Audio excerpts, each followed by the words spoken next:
नमस्कार। अग्नि, जल, वायु, पृथ्वी, आकाश, पंच तत्वों वाली इस सृष्टि में जो जीव होते हैं, जैसे कि हम इंसान हो गए या फिर कीड़े मकोड़े हो गए, पशु पक्षी हो गए या फिर मछलियाँ हो गई, सर्प हो गए, ये सब जो विभिन्न प्रकार के जीव जंतु दिखाई पड़ते हैं, ये भी एक तरह से इन पंच तत्वों का ही प्रतिनिधित्व करते हैं या फिर इनके भीतर इनमें इन पंच तत्वों में से किसी एक का ज़्यादा मात्रा में होना पाया जाता है। जैसे कि हम इंसान हैं तो हमारे बॉडी में या फिर हमारे रहन सहन में पृथ्वी तत्व ज़्यादा पाया जाता है। मतलब हम ज़्यादा देर तक जल तत्व में नहीं सर्वाइव कर पाएंगे या फिर हवा में हम उड़ नहीं सकते हैं। लेकिन जो पशु पक्षी होते हैं उनमें वायु तत्व ज़्यादा पाया जाता है और उनका रहन सहन या फिर उनकी जो भी गतिविधि होती है वो वायु तत्व को ज़्यादा मैच करती है।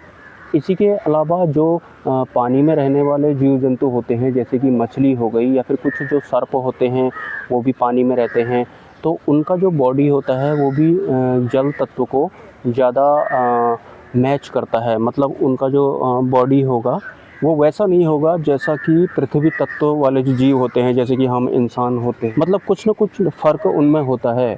मैंने अक्सर नोटिस किया है कि जो ये उड़ने वाले पशु पक्षी होते हैं, जैसे कि कौवे होते हैं, ये अक्सर पृथ्वी तत्व जिनमें ज़्यादा होता है, मतलब जो उड़ नहीं पाते हैं उन पर ज़्यादा ये अटैक करते हैं या उन्हीं को अपना भोजन ज़्यादा ये बनाते हैं।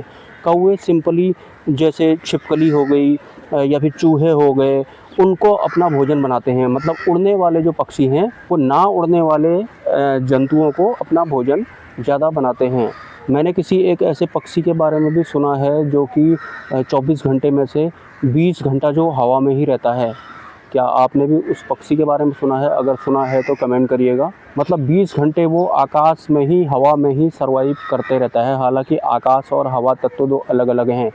हवा जो हमें महसूस होती है ठंड गर्म जैसा, लेकिन आकाश तत्व बिल्कुल भी हमको महसूस जैसा ही नहीं होता है। और आकाश तत्व की वजह से ही जो ये पृथ्वी तत्व वगैरह होते हैं ये अपने आप को व्यवस्थित कर पाते हैं। मतलब खाली जगह है ये आकाश, तो इसमें ही पृथ्वी भी उभर कर आई है। लेकिन जो भी पंच तत्वों वाली जो सृष्टि है ये, इसमें आपने नोटिस किया होगा कि हर चीज़ व्यवस्थित रूप से चलती है। चाहे पानी हो, पेड़ पौधे हो, मौसम हो तरह तरह के बदलने वाले, या फिर जो भी हो, पहले से ही ऐसा लगता है कि सब सुचारू रूप से चलता है। टाइम से वो पैदा हो जाते हैं, टाइम से उनका समापन हो जाता है। मतलब ऐसा लगता है कि किसी को कुछ करने की ज़रूरत नहीं है, अपने आप ही ये सब चलता रहता है। और अग्नि तत्व वाले जो प्राणी होते हैं, जैसे कि जुगनू होते हैं या फिर कुछ ऐसे प्राणी भी होते हैं जो कि करंट मारते हैं, आपने देखा होगा, लेकिन वो बहुत कम पाए जाते हैं। इसके अलावा जो समुद्र के अंदर या पानी के अंदर रहने वाले जो भी जीव जंतु होते हैं, उनका बॉडी या फिर उनका जो फ्लैश मांस वगैरह होता है वो बिल्कुल अलग ही होता है, आपने देखा होगा। और जो पानी में नहीं रहते हैं उनका बिल्कुल ही अलग होता है। मतलब जिनमें जल तत्व ज़्यादा होगा तो उनका अलग सिस्टम होता है, जिनमें जो वायु में सर्वाइव करते हैं उनका अलग होता है, और जो पृथ्वी में ज़्यादा सर्वाइव करते हैं उनका सिस्टम थोड़ा अलग होता है। हालांकि जो इंसान है वो एक तरह से ऑलराउंडर जैसा होता है। भले ही आसमान में इंसान नहीं उड़ पाता है, लेकिन ऐसा कहना भी गलत नहीं होगा, इंसान चाहे तो आसमान में उड़ भी सकता है, भले ही वो सिद्धियों का प्रयोग करता हो। इस तरह से आपने इस बारे में भी सुना होगा। हम इंसानों की जब मृत्यु होती है तो हमारे प्राण जहाँ से निकलते हैं उस अकॉर्डिंग ही हमारा अगला जन्म होता है। आपने ये शायद सुना ही होगा, अगर हमारे मुंह से प्राण निकलते हैं तो फिर हमारा अगला जन्म ठीक ठाक मतलब होता है, इंसान के रूप में भी हो सकता है। अगर आँखों से निकलते हैं, कानों से निकलते हैं तो फिर अलग होता है। अगर हमारे जो प्राण होते हैं वो मल मूत्र के द्वार से निकलते हैं तो फिर उसके बाद हमारा जो जन्म होता है वो बहुत ही लो लेवल की कैटेगरी में होता है। मतलब या फिर समुद्र में पानी में रहने वाले जीवों के, रेंगने वाले जीवों में हो सकता है, या फिर कीचड़ में रहने वाले जीवों में हो सकता है। और ये तो खैर लिखित है पहले से ही, तो ये तो होता भी होगा। टोटल मिला करके अगर हम अग्नि, जल, वायु, पृथ्वी, आकाश और इस तत्वों के बीच में सर्वाइव करने वाले जीवों के बारे में मंथन करते हैं, गहन चिंतन करते हैं, तो हमको काफ़ी कुछ पता लगता है कि इस पृथ्वी लोक में जितने भी जीव जंतु सर्वाइव करते हैं उन सभी की कुछ न कुछ ख़ास बात है। मतलब अग्नि जलवायु पृथ्वी आकाश में से उनमें कोई किसी एक तत्व की प्रधानता पाई जाती है। इंसान में तो पृथ्वी तत्व की प्रधानता पाई जाती है, लेकिन जो जल तत्व में रहते हैं उनमें जल तत्व की ही प्रधानता पाई जाती है। उनका बॉडी इंसानों से थोड़ा अलग जैसा होता है।